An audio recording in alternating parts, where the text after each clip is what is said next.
Для получения 20 тысяч рублей из средств материнского капитала необходимо подать заявление в территориальный орган Пенсионного фонда России. Сделать это можно двумя способами. Либо придя в отделение Пенсионного фонда лично, либо обратившись в многофункциональный центр предоставления государственных и муниципальных услуг. Кстати, в МФЦ прием заявлений ведется с 13 мая.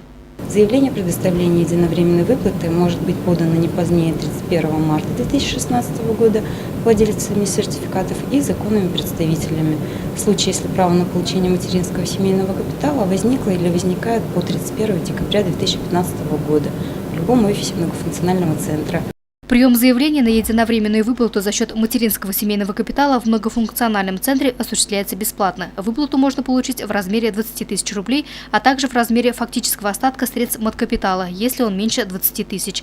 Подать заявление могут все граждане России, имеющие сертификат на капитал вне зависимости от того, сколько времени прошло с момента рождения ребенка. Луиза Мустафина, Радмир Сингулов, Гульгина Раскильдина, телекомпания СТВ.